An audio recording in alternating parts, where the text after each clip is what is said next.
The Nigerian military has announced the rescue of 13 abducted female students of the Federal University, Gusau, and 3 construction workers from bandits' captivity following a sustained gun battle.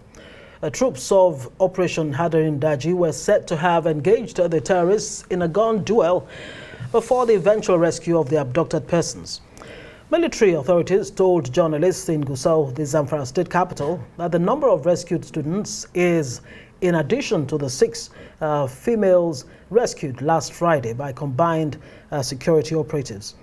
The students were kidnapped at their residence in Sabungida community early Friday morning by heavily armed bandits. Arise News also gathered that another group of terrorists had also abducted 9 construction workers same day within the university premises.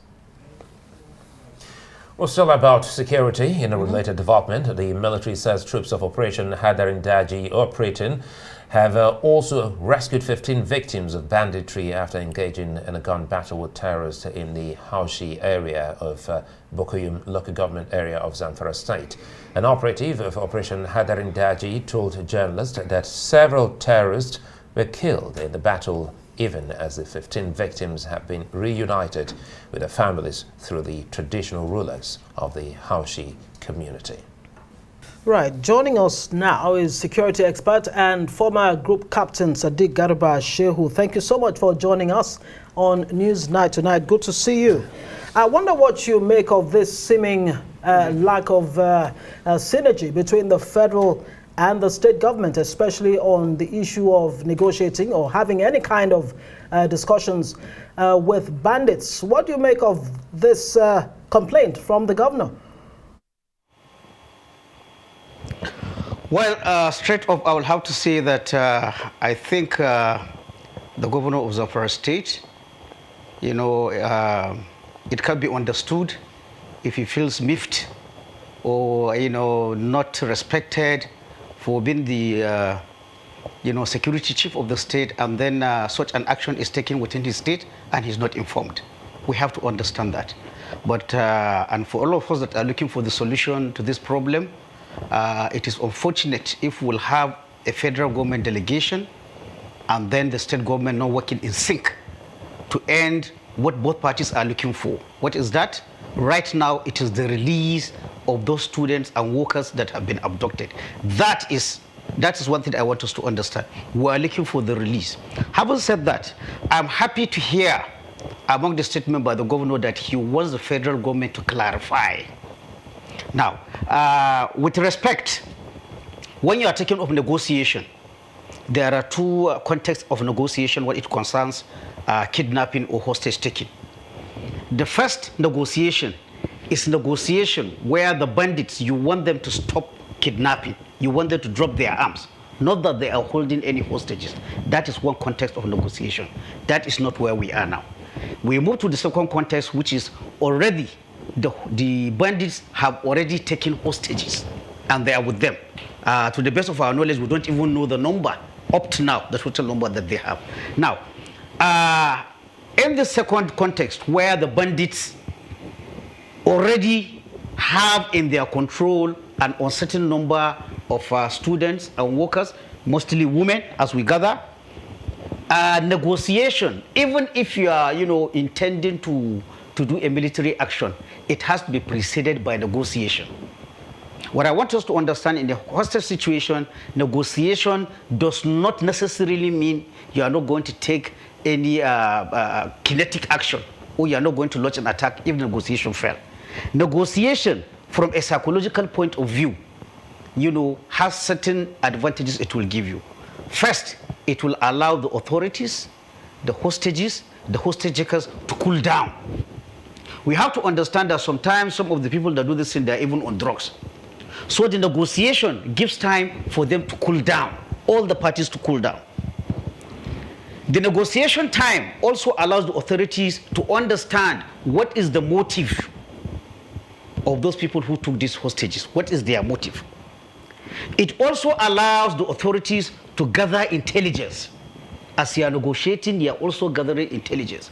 how many people, are they housed in an enclosure, are they in an open field? All this will dictate what are the strengths, how many are the bandits. You might gather intelligence as you are discussing. And then finally, negotiation time also allows you to formulate a rescue plan. In case negotiation fails, you move into a rescue plan. You need time to really actualize. So you see, negotiation. I want the Zamfara state, because we are looking for understanding between the federal government and Zamfara. The Zamfara state government officials should be made to understand that negotiation in itself does not necessarily mean that you are giving in to the bandits. Well, Group Captain Sadiq, it allows you to get these 4 advantages that I said. Let me comment. First, again, good thing that you've been able to clarify on those issues. But again, we have to go back to the very first start, and it has to do with you can only negotiate when you have a single team doing that. In this case, it looks as if we have so many people negotiating, perhaps the family members. We also have the NYC, then you talk about the government. How do we bring everyone to have a single team of negotiators as against what we have already? A very good observation. I was going there before you stopped me. Now, what we are hearing from now is that multiple parties are involved in a negotiation. In any crisis management situation, such as negotiation for the release of hostages, there has to be one person or one team that is in charge. Even within the one team, there is the chief negotiator. Negotiation is not an all-comers affair. It's not everybody that can negotiate for a hostage.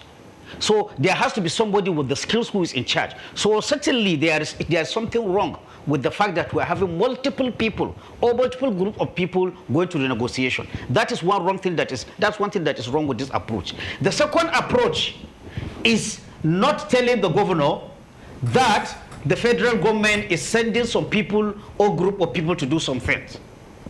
Because if we do not have coordination and correlation and synergy between the federal government side and the state government that is closer to the scene of the abduction, we are going to have problem. So it's back to the issue of saying there is the wrong way of doing the right thing. I think, as I explained, there are things that can be gained by the negotiation. So I want the federal government to really clarify this thing, to explain why they are doing this negotiation, to obtain the 4 things I said.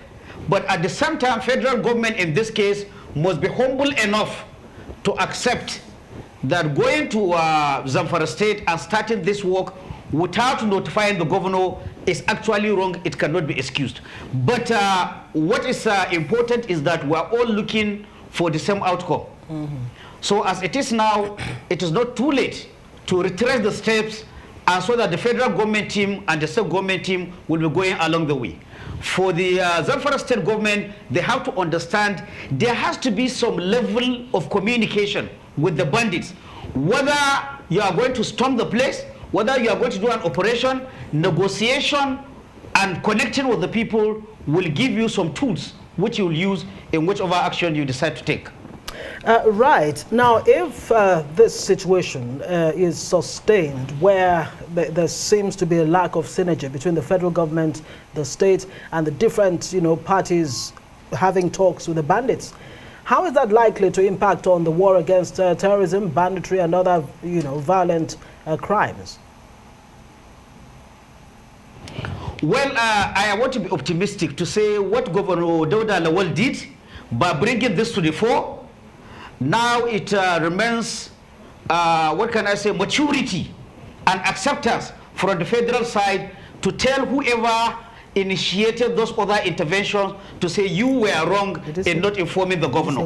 Let's take the governor and the state government along with us and explain to them, like I did just now, why we're even talking with the bandits is to get some information, to gather intelligence, even if we are going to attack. Because right now, if you send soldiers or policemen to attack, you don't know exactly, we don't even know exactly how many of those are. Because all the information so far released from the school authorities, from the security forces, nobody has come out to say how many students or how many people altogether were taken.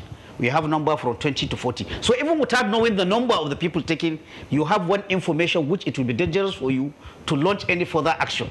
We don't know what the motives of these bandits are. Are they the sectarian kind of bandits who are doing it for some religious or some dogmatic reasons? Or are they the ones that are in it for the money? That is very important. So I want to be optimistic to say, with this alarm raised by the governor, all the two sides will now come to their senses and sit down and think what we should do going forward. Well, it's a fine place for us to say many thanks for being such nice company, Group Captain Sadiq Shehu.